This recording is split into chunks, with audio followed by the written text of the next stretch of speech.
Luck by chance ಅಚಾನಕ್ಕು ಈ ಥರ ಗೆಲ್ವು ಅಂತ ಹೇಳ್ತಾರೆ. ಬಾಯಿ ಮುಚ್ಕೊಂಡಿರ್ಬೇಕು ಸುಧಾಕರ್ ಅವರು ಅನ್ನ ಇಟ್ಟಿರೋ ಪಕ್ಷಕ್ಕೆ ದ್ರೋಹ ಮಾಡಿದ್ರು.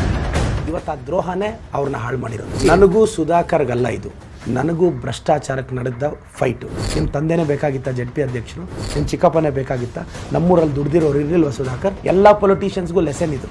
ನಮಗಿಂತ ಡಬಲ್ ಹ್ಯಾಪಿ ಆಗಿರೋದು BJP ಅವರು. ನಿಮ್ಮ ರಾಜಕೀಯ ಗುರು ಯಾರು? ಇವತ್ತು ನನ್ನ ರಾಜಕೀಯ ಜೀವನ ಮತ್ತೊಂದು ಡ್ರೋನ್ ಪ್ರತಾಪ್ ಅಂತಾರೆ. ತಪ್ಪೇನು? ನನಗೆ ಗೊತ್ತು, ಚಕ್ರವ್ಯೂಹದಲ್ಲಿ ನನ್ನನ್ನು ಸಿಗಾಕಿಸ್ತಾನೆ, ನನ್ನನ್ನೂ ಬಿಡಲ್ಲ. ಈಗ ದೊಡ್ಡ ಸೈನ್ಯನೇ ರೆಡಿ ಆಗಿದೆ ನನ್ನನ್ನು ಟಾರ್ಗೆಟ್ ಮಾಡೋಕ್ಕೆ. I don't care. Common man ಕೆಣಕಿದ್ರೆ ಒಬ್ಬ ಪ್ರದೀಪ್ ಈಶ್ವರ್ ಹುಟ್ಟುತ್ತಾನೆ.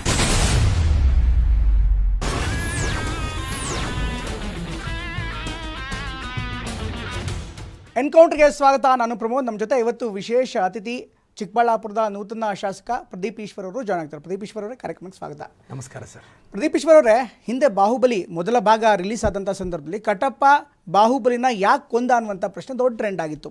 ಆದರೆ ಮೇ 13 ಬಳಿಕ ಪ್ರದೀಪ್ ಈಶ್ವರ್ ಡಾಕ್ಟರ್ ಸುಧಾಕರ್ನ ಹೇಗೆ ಸೋಲಿಸಿರು ಅಂತ ಭಾರಿ ಪ್ರಶ್ನೆ ಕೇಳ್ತಾ ಇದ್ದಾರೆ. ಏನು ಹೇಳ್ತೀರಿ? ಚಿಕ್ಕಬಳ್ಳಾಪುರದ ಜನರ ಆಶೀರ್ವಾದ, ಈ ಪ್ರಶ್ನೆಗೆ ಚಿಕ್ಕಬಳ್ಳಾಪುರದ ಜನತೆ ಮಾತ್ರ ಆನ್ಸರ್ ಮಾಡೋಕ್ಕೆ ಸಾಧ್ಯ ಸರ್.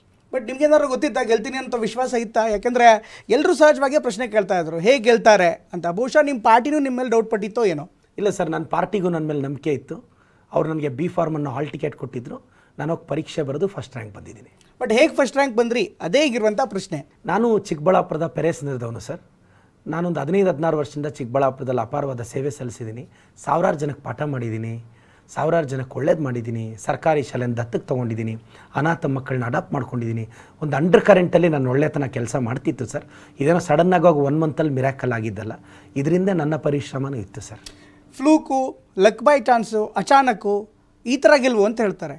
ಅಖಾಡದಲ್ಲಿ ಇನ್ನೂ 15 ಜನ ಇದ್ರಲ್ಲ ಸರ್, ಅವ್ರಿಗೆ ಬರೆದಿರೋ ಲಕ್ ನನ್ನೊಬ್ಬನಿಗೆ ಹೆಂಗೆ ಬಂತು? Luck favours those who are hard workers. ಕಷ್ಟಪಡೋರಿಗೆ ಅದೃಷ್ಟ ಕೈ ಹಿಡಿಯುತ್ತೆ ಸರ್. ಈ ಚುನಾವಣೆಗೂ ಮೊದಲು ನಿಮ್ಗೇನಾದ್ರು ಒಂದು ಸ್ವಲ್ಪನಾದ್ರೂ ಪೊಲಿಟಿಕ್ಸ್ ಬಗ್ಗೆ ಗಂಧ ಗಾಳಿ ಇತ್ತಾ? ಏನೂ ಗೊತ್ತಿರಲಿಲ್ಲ ಸರ್. ನನಗಿವತ್ತು ಪಾಲಿಟಿಕ್ಸ್ ಗೊತ್ತಿಲ್ಲ. ಯಾಕೆಂದರೆ ದುಡ್ಡು ಮಾಡೋಕ್ಕೆ ರಾಜಕೀಯ ಬೇಕು, ಒಳ್ಳೇದು ಮಾಡೋಕ್ಕೆ ಒಳ್ಳೆತನ ಇದ್ದರೆ ಸಾಕು. ನನಗೆ ಒಳ್ಳೆತನ ಇದೆ, ಒಳ್ಳೇದು ಮಾಡ್ತೀನಿ ಸರ್. ಇನ್ನು ಸುಧಾಕರ್ ಮೇಲೆ ಯಾಕೆ ಇಷ್ಟು ಕೋಪ ನಿಮಗೆ? ನನಗೆ ಅವ್ರ ಮೇಲೆ ಪ್ರೀತಿ ಇದೆ ಸರ್. ಯಾವ ರೀತಿ ಪ್ರೀತಿ ಇದು? ಅಂದರೆ ಅವರು ಫ್ಯಾಮ್ಲಿಗೆಲ್ಲ ಟೈಮ್ ಕೊಟ್ಟಿರಲಿಲ್ಲ. ಒಂದು ಸಲ ಸೋಲಿಸಿ ಲೆಟ್ ಎಮ್ ಬಿ ಹ್ಯಾಪಿ ಅಂತ ನಂದು ಆಸೆ. ನಮ್ಮೂರು ಹುಡುಗ 10 ವರ್ಷದಿಂದ ಪೊಲಿಟಿಕಲ್ ಪ್ರೆಷರಲ್ಲಿದ್ದರು, ಚೆನ್ನಾಗಿರಲಿ ಒಂದು 5 ವರ್ಷ ಅಂತ. ಒಂದು ಕಡೆಗೆ ಅವ್ರ ಮೇಲೆ ಪ್ರೀತಿ ಅಂತೀರಿ, ರಸ್ತೆ ಮೇಲೆ ನಿಂತಾಗ ಅವ್ರ ವಿರುದ್ಧ ಮಾತಾಡ್ತೀರಿ. ಅವ್ರ ಮೇಲೆ ಎಷ್ಟೆಲ್ಲ ನಾನು ಅಟ್ಯಾಕ್ ಮಾಡಬೇಕು ಮಾಡಿದ್ದೀನಿ, ಸೋತಾಗಿದೆ. ಈಗ ಅವ್ರ ಬಗ್ಗೆ ಜಾಸ್ತಿ ಮಾತಾಡಿ ನಾನು ಅವ್ರನ್ನ ಮತ್ತೆ ಪಬ್ಲಿಸಿಟಿ ಕೊಡೋಕ್ಕೆ ನನಗಿಷ್ಟ ಇಲ್ಲ. ನಿನ್ನೆ ತಾನೇ ಪಬ್ಲಿಸಿಟಿ ಕೊಟ್ಟರು, ಬಾಯಿ ಮುಚ್ಕೊಂಡು ಮನೇಲಿ ಇರಬೇಕು ಅಂತ ಅವ್ರಿಗೆ ನೀವು ಹೇಳಿದ್ರಿ. ಈ ಮಾತಿಗೋಸ್ಕರ ನಾನು ಕೇಳ್ತಾ ಇರುವಂಥದ್ದು. ಯಾಕೆ ಸಿದ್ದರಾಮಯ್ಯ ಸಾಹೇಬ್ರ ಬಗ್ಗೆ ಯಾಕೆ ಟ್ವೀಟ್ ಮಾಡಬೇಕು? ಸೋತಿದ್ದಾರೆ ತಾನೆ, ಪಬ್ಲಿಕ್ ಮ್ಯಾಂಡೇಟು ನನಗೆ ಕೊಟ್ಟಿದ್ದಾರೆ ತಾನೆ, ಸಿದ್ದರಾಮಯ್ಯ ಸಾಹೇಬರು ಮುಖ್ಯಮಂತ್ರಿ ಆಗಿದ್ದಾರೆ ತಾನೆ. ಮಾಡೋಕ್ಕೆ ಕೆಲಸ ಇದ್ಲೆ ಮನೇಲಿ ಕೂತ್ಕೊಳ್ದೆ ಇನ್ನು ಹಿಂಗೆ ಮಾಡಿದ್ರೆ ಏನು ಮಾಡ್ತಾರೆ? ಸುಮ್ಮನೆ ಟ್ವೀಟ್ ಮಾಡಿ BJPಗೆ ಹೋಗೋಕ್ಕೆ ಸಿದ್ದರಾಮಯ್ಯನವರೇ ಕಾರಣ ಅಂತ ಟ್ವೀಟ್ ಮಾಡಿದ್ರೆ ಸುಮ್ಮನೆ ಬಿಡ್ತೀವ? ಬಾಯಿ ಮುಚ್ಕೊಂಡಿರ್ಬೇಕು ಸುಧಾಕರ್ ಅವರು. ಅದೇ ಸತ್ಯ ಅಂತ ಹೇಳ್ತಾರೆ, ಸಿದ್ದರಾಮಯ್ಯನವರೇ ಕಾರಣ ಅಂತ ಮೈತ್ರಿ ಸರ್ಕಾರ ಬೆಳೋದಕ್ಕಿಂತ ಸುಧಾಕರ್ ಹೇಳ್ತಾ ಇದ್ದಾರೆ. ಅದೇಂಗೆ ಸರ್? ಇರೋ ಸರ್ಕಾರನ ಬೀಳಿಸಿ ಸುಧಾಕರ್ ಯಾಕೆ MTB ನಾಗರಾಜ್ ಅವರು ಕೌಂಟರ್ ಕೊಟ್ಟರು ಸುಧಾಕರ್ ಅವ್ರಿಗೆ? ಸುಧಾಕರ್ ಹೇಳಿದ್ದು ನಿಜ ಆಗಿದ್ದರೆ ಬೇರೆಯವರೆಲ್ಲ ಹೇಳಬೇಕಾಗಿತ್ತು. ಸುಧಾಕರ್ ಅವ್ರು ಒಬ್ಬರು ಹೇಳಿದ್ರೆ ಆಗ್ಬಿಡ್ತಾ? ಅಂದರೆ ಇವ್ರೇನು ಮಾಡ್ತಿದ್ದಾರಂತೆ, ಕಳ್ಳೆ ಬೀಜ ತಿಂತಿದ್ರಂತ. ಸಿದ್ದರಾಮಯ್ಯ ಸಾಹೇಬ್ರು ಯಾರಾದರೂ ಸರ್ಕಾರನ ಬೀಳಿಸ್ಕೊತಾರೆ ಸರ್? ಸುಧಾಕರ್ ಅವರು ಅನ್ನ ಇಟ್ಟಿರೋ ಪಕ್ಷಕ್ಕೆ ದ್ರೋಹ ಮಾಡಿದ್ರು. ಇವತ್ತು ಆ ದ್ರೋಹನೇ ಅವ್ರನ್ನ ಹಾಳು ಮಾಡಿರೋದು. ಸುಧಾಕರ್ ಮತ್ತು ನಿಮ್ಮ ನಡುವಿನ ಈ ರಾಜಕೀಯ ವೈರತ್ವಕ್ಕೆ ಏನು ಕಾರಣ? ನಿಮ್ಮ ಮೇಲೆ ಕೇಸ್ಗಳ ಮೇಲೆ ಕೇಸ್ ಹಾಕಿದ್ರಿ ಅಂತ ನೀವೇ ಹೇಳಿದ್ರಿ ಸರ್. 10 ವರ್ಷದಿಂದ ಸುಧಾಕರ್ ಅವರು ಪೆರೇಸಂದ್ರದವರು, ನಮ್ಮೂರು ಹುಡುಗನಿಗೆ MLA ಟಿಕೆಟ್ ಸಿಕ್ಕಿದಾಗ ನಾವೆಲ್ಲ ಖುಷಿ ಪಟ್ವಿ. ನಮ್ಮೂರು ಹುಡುಗ ಗೆಲ್ಲಲಿ ಅಂತ ಆಶಿಸ್ತವ್ರು ನಾವು. ಆದರೆ ಒಂದು ಸಲ ಗೆದ್ದ ಮೇಲೆ ಆ್ಯರಗೆನ್ಸಿ, ಕರಪ್ಷನ್ನು, ಆ್ಯಟಿಟ್ಯೂಡ್ ತೋರಿಸಿದ್ರು. 5 ವರ್ಷದಿಂದ ಇದೇ ಸುಧಾಕರ್ನ ಸೋಲಿಸಬೇಕು ಅಂತ ನಾವು ಊರವರೆಲ್ಲ ಒಂದಾದ್ವಿ. ಬಟ್ ಆದರೂ ಆತನ ಮನಿ ಪವರು, ಆಪೋಸಿಟ್ ಕ್ಯಾಂಡಿಡೇಟ್ಸ್ ಕರೆಕ್ಟಾಗಿರಲಿಲ್ಲ. ನಾವು ಟ್ರೈ ಮಾಡಿದ್ವಿ ಈತನ ಸೋಲಿಸಬೇಕು ಅಂತ 5 ವರ್ಷದಿಂದ, ಬಟ್ ಆಗಲಿಲ್ಲ. ಬಟ್ ಆದರೆ ನನಗೆ ಅನ್ನಿಸ್ತು ಮೋಸ್ಟ್ಲಿ ಆತನ ಸೋಲ್ಸಕ್ಕೆ ನಾನೇ ಬರಬೇಕು ಅಂತ. ಬಂದಿದ್ದೀನಿ, ಸೋಲಿಸಿದ್ದೀನಿ. ನೀವೊಂದು ಮಾತು ಹೇಳಿದ್ರಿ, ಅಂದರೆ ನಿಮ್ಮ ಮೇಲೆ FIR ಹಾಕಿರುವಂಥ ಸಂದರ್ಭದಲ್ಲಿ ಅಥವಾ ಚುನಾವಣಾ ಪ್ರಚಾರ ಸಂದರ್ಭದಲ್ಲಿ ನಿಮ್ಮ ಮೇಲೆ ಎಷ್ಟು ಕೇಸ್ಗಳು ಹಾಕಿದ್ದಾರೆ ಅಂತ. ಅದರ ತುಣುಕನ್ನು ಮೊದಲಿಗೆ ನೋಡೋಣ, ಆನಂತರ ನಿಮ್ಮ ಹತ್ರ ಮಾತಾಡ್ತೀನಿ. 22 FIR ಹಾಕ್ಸಿದ್ರು, ತಡಿಯಕ್ಕಾಯ್ತೇನೋ? ಏನೇ ದಿಗಿಲು ಪಡ್ಬೋತಮ್ಮ? ನಾನು ಯಾವುದೇ ಕಾರಣಕ್ಕೆ ಪ್ರಮಾಣ ಮಾಡಿ ಹೇಳ್ತೀನಿ, ದ್ವೇಷ ರಾಜಕಾರಣ ಮಾಡಲ್ಲ. ಕ್ವಶನ್ ಕೇಳಿದ್ರೆ ಕಂಪ್ಲೇಂಟ್ ಮಾಡಿಸಿ ಜೈಲಿಗೆ ಹಾಕಿಬಿಡ್ತೀರಾ? 5 ವರ್ಷ ಅಣ್ಣ ನನಗೆ ಎಷ್ಟು ಕೆಲಸ ಕೊಟ್ಟಿದ್ದಾರೆ ಅಂದ್ರೆ, ನನ್ನ ಪ್ಲೇಸಲ್ಲಿ ಇನ್ನೊಬ್ಬ ಇದ್ದಿದ್ರೆ ಸತ್ತೋಗ್ಬಿಡ್ಬೇಕಾಗಿತ್ತು. 22 ಕೇಸ್ ಹಾಕಿಸಿದ್ರು, ದಿಗಿಲ್ ಬಡಿಸ್ರೆ ದಿಗಿಲಾಗ್ಬಿಡ್ತೀವ, ಭಯ ಪಡ್ಕೋತೀವ ಅಂತ ಹೇಳಿದ್ರಿ. ಈ ಕೇಸ್ನ ಹಿನ್ನೆಲೆ ಏನು, ಏನಿದ್ರ ಹಿಸ್ಟ್ರಿ, ಏನಾಗಿತ್ತು? ಸರ್, ನಾನು 5 years ಬ್ಯಾಕು ಇವರು ಭ್ರಷ್ಟರು ಅಂತ ನಾನು ಇವ್ರ ಮೇಲೆ ತುಂಬ ಆರೋಪ ಮಾಡಿದ್ದೆ. ಇವರು ಕಾಂಟ್ರಾಕ್ಟರ್ಸ್ನ ಹೇಗೆ ಇದು ಮಾಡ್ತಾರೆ, ಇವ್ರ ಮಕ್ಕಳ ಹೆಸರಲ್ಲಿ ಸಾಸಾ ಫೌಂಡೇಶನ್ ಮಾಡಿ ಯಾವ ಥರ ಬಾಮೈದ್ರ ಹೆಸರಲ್ಲಿ ಕಾಂಟ್ರಾಕ್ಟರ್ ಮಾಡಿಸ್ತಾರೆ, ಇರ್ತಕ್ಕಂಥ ಎಲ್ಲ ಕಾಂಟ್ರಾಕ್ಟರ್ಸು ಇವರೇ ಮಾಡ್ತಾರೆ. ಇವರು ದೊಡ್ಡಪ್ಪನ ZP ಪ್ರೆಸಿಡೆಂಟ್ ಮಾಡ್ತಾರೆ, ಚಿಕ್ಕಪ್ಪನ ಗ್ರಾಮ ಪಂಚಾಯತಿ ಅಧ್ಯಕ್ಷರು ಮಾಡ್ತಾರೆ, ಎಲ್ಲ ಇವ್ರ ಫ್ಯಾಮಿಲಿಯವರೇ ರಾಜಕೀಯ ಅನುಭವಿಸ್ತಾರೆ, ಬೇರೆಯವ್ರು ಯಾರು ನಿಮ್ಮ ಕಣ್ಣಕ್ಕೆ ಕಾಣಿಸ್ಲಿಲ್ಲ ಅಂತ ಈ ಥರ ಎಥಿಕಲಿ ಕ್ವಶನ್ಸ್ ಕೇಳ್ಕೊಂಡು ಹೋದೆ. ನನ್ನ ಮೇಲೆ FIR ಮಾಡಿಸಿದ್ರು, ಎಲ್ಲ ಚಾರ್ಜ್ ಶೀಟ್ ಮಾಡಿದ್ರು, ಒಂದು ಕೇಸ್ಗೂ ಬೇಸಿಲ್ಲ, ಎಲ್ಲ ಕೋರ್ಟಲ್ಲಿ ಹೋಯ್ತು ಸರ್. ಕೋರ್ಟಲ್ಲಿ ಹೋಯ್ತು. ಇನ್ನೊಂದು ಕೇಸ್, ಈಗ ಎಷ್ಟು ಕೇಸ್ ಇದೆ ನಿಮ್ಮ ವಿರುದ್ಧ, ಅಂದ್ರೆ ಸ್ಟೇಟಸ್ ಏನು? 21 ಕೇಸು ಹೋಯ್ತು. ಇನ್ನೊಂದು ಕೇಸ್ ಪೆಂಡಿಂಗ್ ಇದೆ, ಅದು ಫೈನಲ್ ವರ್ಷನಲ್ಲಿ ಇದೆ, ಅದರಲ್ಲೂ ನಾನು ಗೆಲ್ತೀನಿ. ಏನು ಕೇಸ್ಗಳು ಹಾಕಿದ್ರು ಅಂದ್ರೆ, ಈಗ ನೀವು ಹೇಳಿದ್ರಿ ನಾನು 5 ವರ್ಷದಿಂದ ಹೋರಾಟ ಮಾಡ್ಕೊಂಡು ಬಂದ್ರಿ ಅಂತ, ಮತ್ತೊಂದು ಕಡೆಗೆ ಹೇಳ್ತೀರಿ ನಾವು ಇತ್ತೀಚೆಗಷ್ಟೇ ಪೊಲಿಟಿಕ್ಸ್ ಬಂದಿದ್ದು, ಪೊಲಿಟಿಕ್ಸ್ಗೆ ಗಂಧ ಗಾಳಿ ನನಗೆ ಇರಲಿಲ್ಲ ಅಂತ. ಇನ್ನೊಂದು ಕಡೆ ರಾಜಕೀಯ ನಾಯಕರ ವಿರುದ್ಧ ಹೋರಾಟ ಮಾಡ್ತಾನೆ ಬಂದ್ರಿ ಅಂದ್ರೆ ಸೋಷಿಯಲ್ ಆಕ್ಟಿವಿಸ್ಟ್. ಏನಾಗಿತ್ತು ಅದನ್ನೇ ನಾನು ಕೇಳ್ತಾರೆ. ನಿಮ್ಮ ಮತ್ತೆ ಸುಧಾಕರ್ ನಡುವಿನ ಆ ಒಂದು ರಾಜಕೀಯ ವೈರತ್ವ ಅಥವಾ ಸಾಮಾಜಿಕವಾಗಿ ನೀವು ಅವ್ರ ವಿರುದ್ಧ ಹೋರಾಟ ಮಾಡೋದಕ್ಕೆ ಏನು ಕಾರಣ ಆಯ್ತು? ಏನು ಕೇಸ್ಗಳು? ಕೇಸ್ಗಳನ್ನ ಬಿಡಿಸಿ ನನಗೂ ಸುಧಾಕರ್ಗಲ್ಲ, ಇದು ನನಗೂ ಭ್ರಷ್ಟಾಚಾರಕ್ಕೆ ನಡೆದ ಫೈಟು. ಸುಧಾಕರ್ ಅಲ್ಲ, ನನ್ನ ಕಾನ್ಸ್ಟಿಟ್ಯೂಯಲ್ಲಿ ಯಾವನ್ ಲಂಚ ತಗೊಂಡ್ರು ನಾನು ಫೈಟ್ ಮಾಡ್ತೀನಿ. ನಾನು ಆನೆಸ್ಟ್ ಆಗಿರ್ತೀನಿ, ಪ್ರಾಂಪ್ಟ್ ಆಗಿರ್ತೀನಿ, ಸಿನ್ಸಿಯರ್ ಆಗಿರ್ತೀನಿ, ಜನರ ಕೆಲಸ ಮಾಡ್ತೀನಿ. ಆವತ್ತು ನಾನೊಬ್ಬ ಲೆಕ್ಚರರ್ ಆಗಿ ಭ್ರಷ್ಟಾಚಾರದ ವಿರುದ್ಧ ಮಾತಾಡಿದೆ, ಯಾರೂ ನನ್ನ ಜೊತೆ ನಿಂತ್ಕೊಳ್ಳಿಲ್ಲ. ನಾನು ಫೈಟ್ ಮಾಡಿದೆ. ನನ್ನ ಮೇಲೆ ಇಲ್ಲದೆ ಇಲ್ಲೋ ಕೇಸುಗಳು ಬುಕ್ ಮಾಡಿದ್ರು, ಸುಮ್ಮನೆ ಚಾರ್ಜ್ ಶೀಟ್ ಮಾಡಿದ್ರು, ಸುಮ್ಮನೆ ಟಾರ್ಚರ್ ಮಾಡಬೇಕು, ಕೋರ್ಟಿಗೆ ಸುತ್ತಾಡಿಸ್ಬೇಕು, ಮೆಂಟಲಿ ವೀಕ್ ಮಾಡಬೇಕು ಅಂತ. ಮೆಂಟಲಿ ವೀಕ್ ಆಯಿತಾ? ನೋಡಿ, 22 ಕೇಸ್ ಹಾಕಿದ್ರು. ಬೇರೆಯವರಾಗಿದ್ದಿದ್ರೆ ಹೆಚ್ಚು ಕಡಿಮೆ ಮಾಡ್ಕೊಳ್ಳೋರು. ನಾನೇನು ಮಾಡಿದೆ? ಇವತ್ತು ಅವ್ರ ಚೇರ್ ಕಿತ್ಕೊಂಡೆ. ಅದಕ್ಕೆ ಸರ್, ಕಾಮನ್ ಮ್ಯಾನ್ ಕಾನ್ಷಿಯಸ್ ಜೊತೆ, ಕಾಮನ್ ಮ್ಯಾನ್ ಜೊತೆ ಯಾವ ಪೊಲಿಟಿಷಿಯನ್ ಆಟ ಆಡಬಾರ್ದು. ಅದು ಸುಧಾಕರ್ ಆಗಲಿ, ಪ್ರದೀಪ್ ಆಗಲಿ, ಇನ್ನೊಬ್ಬನಾಗಲಿ. ಕಾಮನ್ ಮ್ಯಾನ್ನ ಟಾರ್ಗೆಟ್ ಮಾಡಿದ್ರೆ ಇದೇ ಪರಿಸ್ಥಿತಿ ಆಗುತ್ತೆ. ಇದು ಯೂನಿವರ್ಸಲ್ ಟ್ರೂತ್. ಎಲ್ಲ ಪೊಲಿಟಿಷಿಯನ್ಸ್ಗೂ ಲೆಸನ್ ಇದು. ಕಾಮನ್ ಮ್ಯಾನ್ ಕೆಣಕಿದ್ರೆ ಒಬ್ಬ ಪ್ರದೀಪ್ ಈಶ್ವರ್ ಹುಟ್ಟುತ್ತಾನೆ.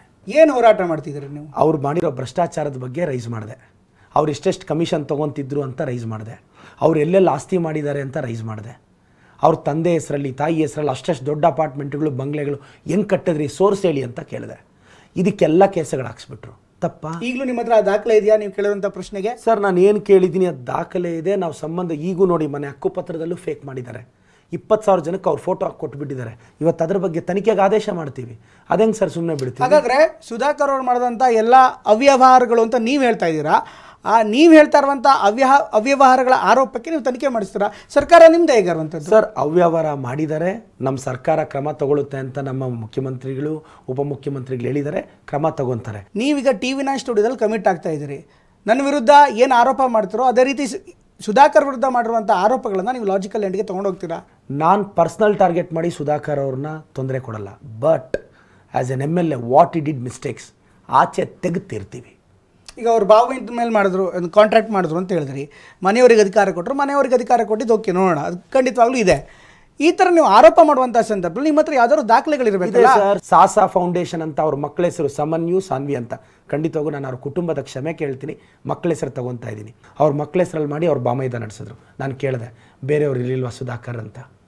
ನಿಮ್ಮ ತಂದೆನೇ ಬೇಕಾಗಿತ್ತಾ ZP ಅಧ್ಯಕ್ಷರು? ನಿಮ್ಮ ಚಿಕ್ಕಪ್ಪನೇ ಬೇಕಾಗಿತ್ತಾ? ನಮ್ಮೂರಲ್ಲಿ ದುಡ್ದಿರೋರು ಇರಲಿಲ್ವಾ ಸುಧಾಕರ್? ಇನ್ನು ಪ್ರದೀಪ್ ಈಶ್ವರ್ ಅಂತ ನಿಮ್ಗೆ ಪೂರ್ತಿ ಈಗ ಟ್ರೆಂಡ್ ಆಗ್ತಾ ಇದೆ ಸೋಷಿಯಲ್ ಮೀಡಿಯಾದಲ್ಲಿ. ಎಲ್ಲೇ ನೋಡಿದ್ರು ಕೂಡ ಪ್ರದೀಪ್ ಈಶ್ವರ್ ಅಂತ. ಪ್ರದೀಪ್ ಈಶ್ವರ್ ಅನ್ನೋದು ನಿಮ್ಮ ನಿಜವಾದ ಪೂರ್ತಿ ಹೆಸರಾ, ಆನಂತರ ಬಂದಿದ್ದ, ಅಥವಾ ಪ್ರದೀಪ್ ಅನ್ನೋದು ನಿಮ್ಮ ಹೆಸರು? ನಿಮ್ಮ ಪೂರ್ತಿ ಹೆಸರು ಏನು ಆ್ಯಕ್ಚುಲಿ? ನನ್ನ ಹೆಸರು ಹೇಗೆ ಬಂತು? P ಪ್ರದೀಪ್ ಅಂತ. P for Peresandra, E for Eshwar. ನಾನು 7ನೇ ಕ್ಲಾಸು ಶಿರ್ಡಿಯಲ್ಲಿ ಓದ್ದೆ. ನನ್ನ ತಂದೆ ತಾಯಿಯಲ್ಲಿ ಕೆಲಸ ಮಾಡೋರು. ಆಗ ಅಲ್ಲಿರೋರು ನನ್ನನ್ನು ಈಶ್ವರ್ ಅಂತ ಸೇರಿಸಿದ್ರು. ಬಟ್ ನನಗೆ ಸರ್ನೇಮ್ ಇರಲಿಲ್ಲ. ಈ ಸೌತ್ ಇಂಡಿಯನ್ಸ್ನೆಲ್ಲ ಇಲ್ಲಿ ಏನು ಕರೆಯೋರು, ಮದ್ರಾಸಿಸ್ ಅಂತ ಕರೆದುಬಿಟ್ಟು ಏನು ಮಾಡೋರು, ಅಲ್ಲಿ ಕೆಲವರು ಅಯ್ಯರ್ಸ್ ಇತ್ತು ಅಂತ ಕ್ಲರ್ಕ್ ನನಗೆ ಅಯ್ಯರ್ ಅಂತ ಸೇರಿಸ್ಬಿಟ್ಟ. ಅದು ಪ್ರದೀಪ್ ಈಶ್ವರ್ ಅಯ್ಯರ್ ಆಯಿತು. ಬಟ್ ನಾನು ಪ್ರದೀಪ್ ಈಶ್ವರ್ ಅಂತ ಪಾಪ್ಯುಲರ್ ಆದೆ. ನನ್ನ ತಂದೆ ಹೆಸರು ನನ್ನ ಜೊತೆ ಇದೆ. ಯಾವುದೇ ಮಗನಿಗೆ ಅಪ್ಪನ ಹೆಸರು ಪಕ್ಕದಲ್ಲಿದ್ದರೆ ಅದಕ್ಕಿಂತ ಪ್ರೌಡ್ ಏನಿದೆ ಸರ್? ಇನ್ನು ನಿಮ್ಮ ತಂದೆ ಮತ್ತು ತಾಯಿ ಬಗ್ಗೆ ಮಾತನಾಡಿದ್ರಿ, ಅದನ್ನು ನೋಡ್ಕೊಂಬೋಣ. ನನಗೆ ಅಪ್ಪ ಅಮ್ಮ ಇಬ್ರು ವಿಷ ಕುಡಿದು ಆತ್ಮಹತ್ಯೆ ಮಾಡ್ಕೊಂಡ್ರು. ಸರ್ಕಾರಿ ಆಸ್ಪತ್ರೆಯಲ್ಲಿ ಸೂಕ್ತ ಚಿಕಿತ್ಸೆ ಸಿಗದೆ ಅವರಿಬ್ರು ಆತ್ಮಹತ್ಯೆ ಮಾಡಿಕೊಂಡು ನಾನೊಬ್ಬ ಅನಾಥ ಹುಡುಗ ಆದೆ. ಇವತ್ತು ಬೇರೆ ಪಾರ್ಟಿಯವ್ರು ನನ್ನನ್ನು ಅಂತಾರೆ, ಅವನ ಅನಾಥನಂತೆ, ಬಾರೋ ಅನಾಥಾಶ್ರಮಕ್ಕೆ ಸೇರಿಸ್ತೀವಿ ಅಂತ. ಒಬ್ಬ ಅಪ್ಪ ಅಮ್ಮ ಅಲ್ದಿರೋ ಹುಡುಗನ್ನ ಈ ಥರ ಅವಮಾನ ಮಾಡ್ತಾರ ರಾಜಕೀಯ ಅಂದರೆ? ನಿಮ್ಮ ತಂದೆ ತಾಯಿ ಬಗ್ಗೆ ಹೇಳಿದ್ರೆ ಅನಾಥ, ಅದು ಏನಾಯಿತು ಆ ಘಟನೆ ಬಗ್ಗೆ ಹೇಳ್ಬೋದಾ? ಎಷ್ಟು ವರ್ಷಕ್ಕೆ ನೀವು ನಿಮ್ಮ ತಂದೆ ತಾಯಿನ ಕಳ್ಕೊಂಡ್ರಿ? ಏನಾಯಿತು, ಅದರ ಹಿನ್ನೆಲೆ ಏನು? ನನ್ನ ತಂದೆ ತಾಯಿಗೆ ಭಾಳ ಒಳ್ಳೆತನ ಇತ್ತು ಸರ್. ಮೋಸ್ಟ್ಲಿ ಸಮಾಜದಲ್ಲಿ ತುಂಬ ಒಳ್ಳೆಯವ್ರಾಗಬಾರ್ದೇನೋ ಅಂತ ನನ್ನ ಕುಟುಂಬದಿಂದ ಕಲಿತ ಪಾಠ ನನ್ನದು. ಇರೋ ದುಡ್ಡೆಲ್ಲ ನೆಂಟರು ಸಂಬಂಧಿಕರಂತ ಕೊಟ್ಟುಬಿಟ್ರು. ಈವನ್ ಅವ್ರ ಸರ್ವೈವಲ್ಗೂ ದುಡ್ಡು ಇಟ್ಕೊಳ್ಳಿಲ್ಲ. ನಂತರ ನಮ್ಮ ತಂದೆ ಫೈನಾನ್ಷಿಯಲಿ ಲಾಸ್ ಆದರು. ಅಂದರೆ ನಮ್ಮ ತಂದೆ ಸ್ವಲ್ಪ ಅವಮಾನ ಆಗಿಬಿಟ್ರು, ಬೇಜಾರಾಗ್ತಿದ್ರು ಸರ್. ಸ್ವಲ್ಪ ಇನ್ಸಲ್ಟ್ ಆಗಿಬಿಟ್ರು, ಅಯ್ಯೋ ಒಂಥರ ಅಷ್ಟು ಕನ್ಸರ್ವೇಟಿವ್ ಫ್ಯಾಮಿಲಿ ಸರ್. ಇಬ್ಬರು ಸ್ಯೂಸೈಡ್ ಮಾಡ್ಕೊಂಡ್ಬಿಟ್ರು ಸರ್. ಹಿಂದೂಪುರ ಸರ್ಕಾರಿ ಆಸ್ಪತ್ರೆ ಸರ್. ಅವರು ರೈಲ್ವೆ ಸ್ಟೇಷನ್ ಇಳಿದು ಶಿರಡಿಯಿಂದ ಬರ್ತಾರೆ, ಹಿಂದೂಪುರಲ್ಲಿ ಇಳಿತಾರೆ, ಅಲ್ಲೊಂದು ಮನೇಲಿ ಉಳ್ಕೊಂಡು ಇಬ್ಬರು ಪಾಯ್ಸನ್ ಕುಡಿತಾರೆ, ತೀರೋಗ್ಬಿಡ್ತಾರೆ. ಸರ್ಕಾರಿ ಆಸ್ಪತ್ರೆಗೆ ತೊಗೊಂಡೋದಾಗ ಇನ್ ಟೈಮ್ಗೆ ಚಿಕಿತ್ಸೆ ಸಿಗದೆ ತೀರೋಗ್ತಾರೆ ಸರ್. ನಂತರ ನನ್ನ ರಿಲೇಟಿವ್ಸ್ ನನ್ನ ಸಾಕ್ತಾರೆ. ನಮ್ಮ ಅಜ್ಜಿ ರತ್ನಮ್ಮ ಅಂತ ನನ್ನ ಸಾಕು ತಾಯಿ ರೀಸೆಂಟಾಗಿ ತೀರ್ಕೊಂಡ್ರು. ನನಗೆ ಭಾಳ ನೋವಾಯಿತು. ನಾನು MLA ಆಗಿ ವಿಧಾನಸೌಧದಲ್ಲಿ ಪ್ರಮಾಣ ವಚನ ತೊಗೋಬೇಕು, ಅವ್ರು ತೀರೋಗ್ಬಿಟ್ರು ಸರ್. ಅದು ನನಗೆ ಭಾಳ ದೊಡ್ಡ ಆಘಾತ ಆಯಿತು. ದೇವ್ರು ದೊಡ್ಡವನು ಸರ್. ಅಪ್ಪ ಅಮ್ಮ ಇಲ್ದಿರೋ ಹುಡುಗ, ನನ್ನಂಥ ಹುಡುಗ ಇವತ್ತು ವಿಧಾನಸೌಧದಲ್ಲಿದ್ದೀನಿ. ಮೋಸ್ಟ್ಲಿ ನನ್ನ ಯೋಗ್ಯತೆಗೂ ಮೀರಿ ನನಗೆ ಸಕ್ಸಸ್ ಬಂದಿದೆ ಸರ್. ನಾನು ಇದನ್ನು ಒಪ್ಕೊತೀನಿ. ಪರಿಶ್ರಮ, ನೀಟ್ ಅಕಾಡೆಮಿ ಕಟ್ಟಿ ಸೌತ್ ಇಂಡಿಯಾದಲ್ಲೇ ನಂಬರ್ 1 ಆಗ್ತೀನಿ ಅಂತ ನಾನು ಅಂದ್ಕೊಂಡಿರಲಿಲ್ಲ. ಬಟ್ ಅದು ಸಾಧ್ಯ ಆಯಿತು. 3000 ಜನ ಹತ್ತತ್ರ ಡಾಕ್ಟರ್ಸ್ ಮಾಡಿದ್ದೀನಿ. MLA ಆಗ್ತೀನಿ ಅಂತ ಅಂದ್ಕೊಂಡಿರಲಿಲ್ಲ. ಭಗವಂತ ದೊಡ್ಡವನು ಸರ್. ಯೋಗ್ಯತೆ ಮೀರಿ ನನಗೆ ಗೆಲುವನ್ನು ಕೊಟ್ಟಿದ್ದಾನೆ. ಅದನ್ನು ಕಾಪಾಡ್ಕೊತೀನಿ ಸರ್. ಅಪ್ಪ ಅಮ್ಮ ಇಲ್ದಿರೋ ಮಕ್ಕಳಿಗೆ ಆಸರೆ ಆಗ್ತೀನಿ. ಜನರ ವಿಶ್ವಾಸಕ್ಕೆ ಯಾವತ್ತೂ ದ್ರೋಹ ಮಾಡಲ್ಲ. ನಾನು ಖಂಡಿತವಾಗೂ ಅವ್ರ ಮನೆ ಮಗನಾಗಿರ್ತೀನಿ. ಒಳ್ಳೇದು ಮಾಡ್ತೀನಿ ಸರ್. ಈ ಹಿನ್ನೆಲೆ ನೋಡ್ತಾ ಇರೋ ನಿಮ್ಮ ಕುಟುಂಬದ ಹಿನ್ನೆಲೆ ಬಗ್ಗೆ ಜನರಿಗೆ ಪರಿಚಯ ಮಾಡಿಕೊಡ್ಬೋದು. ಯಾಕೆಂದರೆ ಸಹಜವಾಗಿ ಇವತ್ತಿನ ರಾಜಕೀಯದಲ್ಲಿ ನೀವೊಂದು ಮಾತು ಹೇಳಿದ್ರಿ, ನನ್ನ ಅನಾಥ ಹುಡುಗ, ಎದುರುಗಡೆ ಇರೋ ಪಾರ್ಟಿಯವರು ಅಥವಾ ವಿರೋಧ ಪಕ್ಷದವರು ನನ್ನ ಅನಾಥ ಹುಡುಗನ ಎಲ್ಲರೂ ಅನಾಥಾಶ್ರಮಕ್ಕೆ ಸೇರಿಸ್ತೀನಿ ಬಾ ಅಂತ ಕರೀತಿದ್ದಾರೆ ಅಂತ ಹೇಳಿದ್ರಿ. ಅದನ್ನು ರಾಜಕೀಯವಾಗಿ ಕೂಡ ಕೆಲವರು ಉಪಯೋಗ ಪಡಿಸ್ಕೋತಾರೆ, ಕೆಲವರು ದುರುಪಯೋಗ ಪಡಿಸ್ಕೋತಾರೆ. ಈ ಕಾರಣಕ್ಕೋಸ್ಕರ, ಯಾಕೆಂದರೆ ನಿಮ್ಮ ಬಗ್ಗೆ ಜನರಿಗೆ ಸಂಪೂರ್ಣ ಚಿತ್ರಣ ಇಲ್ಲ. ನೀವೇನು, ಯಾರು, ನಿಮ್ಮ ಹಿನ್ನೆಲೆ, ನಿಮ್ಮ ಕುಟುಂಬದ ಪರಿಚಯ, ನಿಮ್ಮ ಹಿನ್ನೆಲೆಯನ್ನು ಸರಿ ಮಾಡಿಕೊಡ್ಬೋದಾ? ನಾನು ಚಿಕ್ಕಬಳ್ಳಾಪುರಕ್ಕೆ 18 ಕಿಲೋಮೀಟರ್ ದೂರದಲ್ಲಿರೋ ಪೆರೇಸಂದ್ರದಲ್ಲಿ ಹುಟ್ಟಿ ಬೆಳೆದವನು ಸರ್. ಪ್ರಾರಂಭದಲ್ಲಿ ಒಂದು 4-5 ವರ್ಷ ಇಂಗ್ಲೀಷ್ ಮೀಡಿಯಮ್ ಸ್ಕೂಲಲ್ಲಿ, ಇನ್ ದ ಸೆನ್ಸ್ ಪ್ರೈಮರಿ ಇದೆಲ್ಲ 3ನೇ ಕ್ಲಾಸ್ವರೆಗೂ ಓದಿದೆ. ನಂತರ ನಮ್ಮ ತಂದೆ ತಾಯಿಗೆ ಫೈನಾನ್ಷಿಯಲ್ ಲಾಸ್ ಆಗಿ ನಮ್ಮ ತಂದೆ ತಾಯಿ ಇಬ್ಬರು ಊರು ಬಿಟ್ಟು ಹೋಗ್ತಾರೆ. ಆಗ ನಾನು 4ನೇ ಕ್ಲಾಸಿಗೆ ಸಿದ್ಧಗಂಗೆ ಮಠಕ್ಕೆ ಹೋಗ್ತೀನಿ ಸರ್. ಸಿದ್ಧಗಂಗೆ ಮಠದಲ್ಲಿ ಓದ್ತೀನಿ. ನನ್ನ ತಂದೆ ತಾಯಿ ಎಲ್ಲಿದ್ದಾರೆ ಅಂತ ಗೊತ್ತಾಗಲ್ಲ. ನಮ್ಮ ನೆಂಟರು ಕರ್ಕೊಂಡೋಗಿ ಮಠದಲ್ಲಿ ಹಾಕ್ತಾರೆ. ಶಿವಕುಮಾರ ಸ್ವಾಮೀಜಿಯವರು. ನಾನು ಬೇಸಿಗೆ ರಜೆಗೆ ಕೂಡ ಮನೆಗೆ ಬರ್ತಿರ್ಲಿಲ್ಲ ಸರ್. ಸಿದ್ಧಗಂಗೆ ಮಠದಲ್ಲೇ ಇರ್ತಿದ್ದೆ 4 ವರ್ಷ. ನಂತರ ಶಿರ್ಡಿಯಲ್ಲಿ ನಮ್ಮ ತಂದೆ ತಾಯಿ ಸೆಟ್ಲ್ ಆದರು ಸರ್, ಟೂರಿಸಮಲ್ಲಿ. ಅಲ್ಲಿ ನಮ್ಮ ತಂದೆ ತಾಯಿ ನಾನು 1 ವರ್ಷ ಕರ್ಕೊಂಡೋದ್ರು ಸರ್. ಮತ್ತು ನಾನು ಕನ್ನಡ ಮೀಡಿಯಮ್ ಶಾಲೆಗೆ ಬಂದು 3 ವರ್ಷ ಇಲ್ಲಿ ಓದಿದೆ. ನಂತರ PUC ಓದಿದೆ. ನಂತರ PUC ಆಗಿದ ತಕ್ಷಣ ಟ್ಯೂಷನ್ ಟೀಚರ್ ಆದೆ, ಸಕ್ಸಸ್ ಆದೆ ಸರ್. ಸೆಕೆಂಡ್ ಇಯರ್ ಆಗಿದ ತಕ್ಷಣ ನಾನು ಟ್ಯೂಷನ್ ಟೀಚರು ಸರ್. ಯಾಕೆಂದರೆ ನನಗೆ ಬದುಕೋಕ್ಕೊಂದು ದಾರಿ ಬೇಕಾಗಿತ್ತು ಸರ್. ನಂತರ ಎಜುಕೇಷನ್ ಡಿಸ್ಕಂಟಿನ್ಯೂ ಆಯಿತು.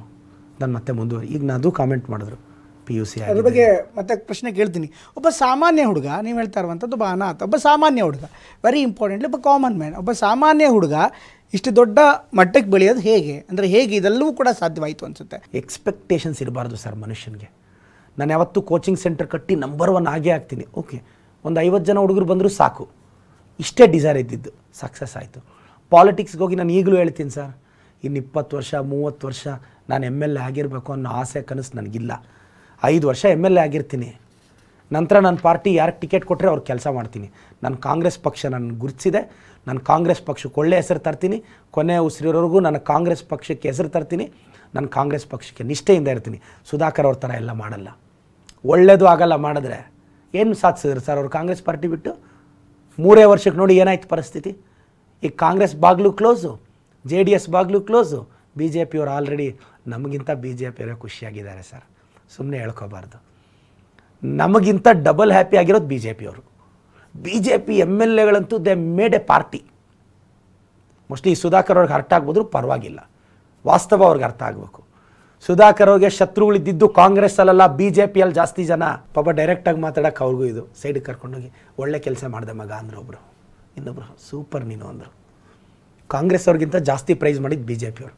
ನಾನು ಅಂದ್ಕೊಂಡು ಒಬ್ಬ ಮನುಷ್ಯ ಇಷ್ಟೆಲ್ಲ ವಿರೋಧ ಕಟ್ಕೊತಾನ, ಇಷ್ಟೆಲ್ಲ ಸರ್. ಅಯ್ಯೋ ಪಾಪ ಸುಧಾಕರ್ ಸೋತೋಗ್ಬಿಟ್ರೆ ಅಂತ ಒಬ್ರು ಅನ್ನಲಿಲ್ಲ ಸರ್. ಬಟ್ ಸುಧಾಕರ್ನ ಸೋಲಿಸಿದ್ದು ಅವ್ರ ಜೊತೆಯಲ್ಲಿದ್ದವರೇ ಸರ್. ಜೊತೆಲಿದ್ದವರು ಅಂದರೆ ಚಿಕ್ಕಬಳ್ಳಾಪುರದಲ್ಲಿ ಇದ್ರಲ್ಲ ಅವ್ರ ಹಿಂದೆ, ನನ್ನನ್ನು ಗೆಲ್ಲಿಸ್ಬೇಕು ಅಂತ ಅವ್ರು ತುಂಬ ಹೋರಾಟ ಮಾಡಿದ್ದಾರೆ ಸರ್. ಅವ್ರಿಗೆ ಥ್ಯಾಂಕ್ಸ್ ಹೇಳ್ತೀನಿ. ಒಂದು ಕಡೆಗೆ ಸುಧಾಕರ್ ಅವರಿಗೆ ನೇರವಾಗಿ ಬೈತೀರಾ, ಅದರಲ್ಲೂ ಕೂಡ ಈಗ ಹೇಳ್ತೀರಾ 5 ವರ್ಷ ಆದಮೇಲೆ ನನಗೆ MLA ಆಗದಿದ್ರು ಪರವಾಗಿಲ್ಲ, ನನಗೇನು ತೊಂದರೆ ಇಲ್ಲ ಅಂತ. ಇನ್ನೊಂದು ಕಡೆಗೆ ಹೇಳಿದ್ರಿ, ಇನ್ನೊಂದು ಕಡೆ ನಾನು ನಿಮ್ಮ ಪತ್ರಿಕೆಯಲ್ಲೂ ಕೂಡ ಓದಿದ್ದು, ಸುಧಾಕರ್ ಎಲ್ಲೇ ನಿಂತಿದ್ರು ಕೂಡ ನಾನು ಅವ್ರ ವಿರುದ್ಧ ನಿಂತ್ಕೋತಾ ಇದ್ದೆ ಅಂತ. ಧರ್ಮದ ವಿರುದ್ಧ ಅಥವಾ ಧರ್ಮದ ಪರ ಇನ್ಫ್ಯಾಕ್ಟ್ ಅನ್ನೋ ಹೋರಾಟ ಅಂತ. ಆ ಸ್ಟ್ಯಾಂಡ್ ಬೇರೆ, ಈ ಸ್ಟ್ಯಾಂಡ್ ಬೇರೆ. ನನ್ನ ಪಾರ್ಟಿ 5 ವರ್ಷ ಆದಮೇಲೆ ಪ್ರದೀಪ್ ನೀನು ನಿಂತ್ಕೋ ಚಿಕ್ಕಬಳ್ಳಾಪುರಕ್ಕೆ ಅಂದರೆ ನಿಂತ್ಕೊಂಡು ಗೆಲ್ತೀನಿ. ಇಲ್ಲ ಇನ್ನೊಬ್ಬ ನನ್ನಂಥ ಒಬ್ಬ ಹುಡುಗನ ಹುಡುಕ್ ತಂದು ನಿಲ್ಲಿಸ್ಲಿ, ಐ ವಿಲ್ ಸಪೋರ್ಟ್ ಹಿಮ್. ಬರಬೇಕು. ಏನು ಅಧಿಕಾರ ಒಬ್ಬರು ಸತ್ತ ಸರ್? ಪ್ರದೀಪ್ ಈಶ್ವರ ಸತ್ತೋಗೋರ್ಗೂ MLA ಆಗಬೇಕಾ, ಮಿನಿಸ್ಟರ್ ಆಗಬೇಕಾ? ನೋ, ಬರಬೇಕು ಹುಡುಗರು. ನನಗೊಂದು ಟರ್ಮು, ನಾನೇನು ಅಂತ ತೋರಿಸ್ತೀನಿ. ನೆಕ್ಸ್ಟ್ ಒಬ್ಬ ಒಳ್ಳೆ ಹುಡುಗ ಉಟ್ಕೊಳ್ಳಿ, ಅವ್ನು MLA ಆಗಲಿ. ನಾನು KPCC ಸಂಘಟನೆಗೆ ಹೋಗ್ತೀನಿ, ನಾನು ಪಾರ್ಟಿನ ಸಂಘಟನೆ ಮಾಡಿಸ್ತೀನಿ, ಒಳ್ಳೆ ಯಂಗ್ಸ್ಟರ್ಸ್ನ ಪಾರ್ಟಿಗೆ ತರ್ತೀನಿ. ಬರಲಿ, ನನ್ನ ಪಾರ್ಟಿ ಹೇಳಿ ಪ್ರದೀಪ್ ನೆಕ್ಸ್ಟ್ ಟೈಮ್ ಚಿಕ್ಕಬಳ್ಳಾಪುರದಲ್ಲಿ ಇಂಥವ್ರು ನಿಲ್ಲಿಸ್ತೀನಿ ಅಂತ. ನಾನು ಭುಜದ ಮೇಲೆ ಕೂರ್ಸ್ಕೊಂಡು ಗೆಲ್ಲಿಸ್ತೀನಿ. I need my party, not myself. ಇದ್ರ ಜೊತೆಗೆ ಸಿದ್ದರಾಮಯ್ಯನವ್ರ ಬಗ್ಗೆ ಸುಧಾಕರ್ ಮಾತನಾಡಿದಂಥ ಸಂದರ್ಭದಲ್ಲಿ ನೀವೊಂದು ಕೌಂಟರ್ ಮಾತನ್ನು ಹೇಳಿದ್ರಿ, ಅದನ್ನು ನೋಡ್ಕೊಂಬೋಣ. ಏನಂದ್ರು, ನಮ್ಮ ಸಿದ್ದರಾಮಯ್ಯ ಸಾಹೇಬ್ರನ್ನ ಅದೆಂಗೋ ಡ್ಯಾನ್ಸ್ ಆಡ್ಕೊಂಡು ಬೈದ್ರಿ ಹಿಂಗೆ. ಸುಧಾಕರ್ ಅವರೇ, ನಮ್ಮ ಸಿದ್ದರಾಮಯ್ಯ ಸಾಹೇಬ್ರು ನಮ್ಮ ನಾಯಕರು ನಾಲ್ಗೆ ಹಿಡಿತದಲ್ಲಿ ಇಟ್ಕೋಬೇಕು ಮಾತಾಡೋದ. ಬಜೆಟ್ ವಿಚಾರ ಬಂದಾಗ ನಮ್ಮ DKC ಸಾಹೇಬ್ರ ಬಗ್ಗೆ ಮಾತಾಡಿದ್ರು. ನಮ್ಮ ಸಿದ್ದರಾಮಯ್ಯ ಸಾಹೇಬ್ರು ಹಾಕಿದ ಭಿಕ್ಷೆ ರೀ ನಿಮ್ಮ ರಾಜಕೀಯ ಜೀವನ ಇವತ್ತು. ಇದು ನೀವು ಮಾಡಿದಂಥ ಮಾತು. ನೀವು ಸಿದ್ದರಾಮಯ್ಯನವ್ರ ಶಿಷ್ಯನ, DK ಶಿವಕುಮಾರ್ ಶಿಷ್ಯನ, ನಿಮ್ಮ ರಾಜಕೀಯ ಗುರು ಯಾರು? Who is your political boss? Siddaramaiah ಸಾಹೇಬರು, DKC ಸಾಹೇಬರು ನನಗೆ ತಂದೆ ತಾಯಿ ಇದ್ದಂಗೆ. ನಿನಗೆ ತಂದೆ ಬೇಕಾ ತಾಯಿ ಬೇಕಾ ಅಂದರೆ ನಾನು ಹೆಂಗೆ ಆಯ್ಕೆ ಮಾಡಲಿ ಹೇಳಿ? ಸಿದ್ದರಾಮಯ್ಯ ಸಾಹೇಬ್ರ ಬಗ್ಗೆ, DKC ಸಾಹೇಬ್ರ ಬಗ್ಗೆ ಯಾರು ಮಾತಾಡಿದ್ರು ನಾನು ಕೌಂಟರ್ ಮಾಡ್ತೀನಿ. ವಾಟ್ ಮೈಟ್ ಬಿ ಸ್ಟೇಟಸ್, ನಾನು ಸುಮ್ಮನೆ ಇರಲ್ಲ. ನಾನು ಹೇಳ್ತೀನಿ, ಇವತ್ತು ನನ್ನ ರಾಜಕೀಯ ಜೀವನ ಸಿದ್ದರಾಮಯ್ಯ ಸಾಹೇಬ್ರು, DKC ಸಾಹೇಬ್ರು ಭಿಕ್ಷೆ ನಾನು ಒಪ್ಕೊಳ್ಳೋಕೆ ರೆಡಿ. ಇದನ್ನು ಸುಧಾಕರ್ ಅವ್ರು ಒಪ್ಕೊಂತಾರ? ಕೇಳಿ ನೀವು. ಅವ್ರು ಹೇಳ್ತಾರೆ ರಾಜಕೀಯ ಕಾರಣಗಳಿದ್ವು ಅಂತ. ನಮ್ಗೆ ಅಲ್ಲಿ ಸಫೋಕೇಶನ್ ಆಗ್ತಾ ಇತ್ತು, ಅಂದ್ರೆ ರಾಜಕೀಯ ಕಾರಣ ಇತ್ತು, ಪಾರ್ಟಿಲಿ ಸರ್ವೈವ್ ಮಾಡೋದು ಕಷ್ಟ ಆಗ್ತಾ ಇತ್ತು. ಅಲ್ಲ ಸರ್, ಆಂಜನಪ್ಪನವರು ಅಂತ 10 ವರ್ಷ ಪಾರ್ಟಿ ದುಡಿದ್ರು, ಇವ್ರು ಹೋಗಿ ರಾತ್ರಿ ಟಿಕೆಟ್ ಎತ್ಕೊಂಡು ಬಂದ್ರಲ್ಲ, ಅವತ್ತು ಪಾರ್ಟಿ ಇವ್ರ ಮೇಲೆ ನಂಬಿಕೆ ಇಟ್ಟು ಕೊಡ್ತಲ್ಲ, ಪಾರ್ಟಿ ಗೆಲ್ಲಬೇಕು, ಸೀಟ್ ಗೆಲ್ಲಬೇಕು ಅಂತ ಮೋಸ ಮಾಡಿಬಿಡ್ತಾರ? ಅಡ್ರೆಸ್ಗಿರಲಿಲ್ಲ ಅವ್ರು ಪಾಲಿಟಿಕ್ಸಲ್ಲಿ. ಸಡನ್ನಾಗಿ ಟಿಕೆಟ್ ಕೊಟ್ಟು ಗೆಲ್ಸಿದ್ರಲ್ಲ, ಪೇಷನ್ಸ್ ಇರಬೇಕಲ್ಲ. ಫಸ್ಟ್ ಟರ್ಮ್ಗೆ ಮಿನಿಸ್ಟರ್ ಆಗಿಬಿಡ್ಬೇಕಾ, ಸೆಕೆಂಡ್ ಟರ್ಮ್ಗೆ ಮಿನಿಸ್ಟರ್ ಆಗಬೇಕಾ? ಇರಬೇಕಾಗಿತ್ತು ಒಂದು 30 ವರ್ಷ ಪಕ್ಷದಲ್ಲಿ ಪೇಷನ್ಸ್ ಆಗಿ.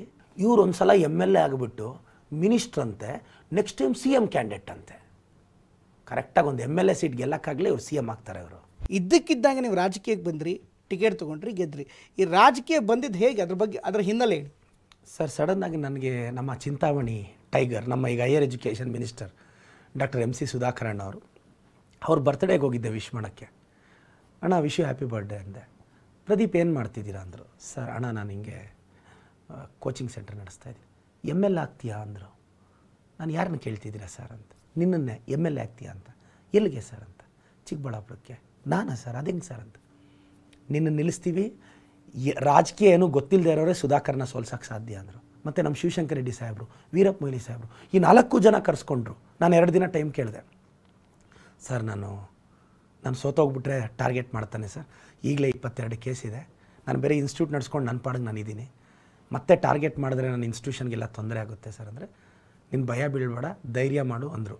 ಸರಿ ಅಂತ ರಮೇಶ್ ಕುಮಾರ್ ಸಾಹೇಬರು, ಶಿವಶಂಕರ್ ರೆಡ್ಡಿ ಸಾಹೇಬರು, ವೀರಪ್ಪ ಮೊಯ್ಲಿ ಸಾಹೇಬರು ಇವರೆಲ್ಲ ಸುಧಾಕರಣ್ಣ ಹೇಳಿದ್ಮೇಲೆ ಹೋಗಿ ಕೂತ್ಕೊಂಡು ಮನೆಯಲ್ಲಿ ಯೋಚನೆ ಮಾಡಿ ನನ್ನ ಫ್ಯಾಮ್ಲಿಗೆ ಹೇಳಿದ್ರೆ ಗೆಲ್ಲಕ್ಕಾಗುತ್ತಾ ಸುಧಾಕರ್ ವಿರುದ್ಧ ಅಂದರು.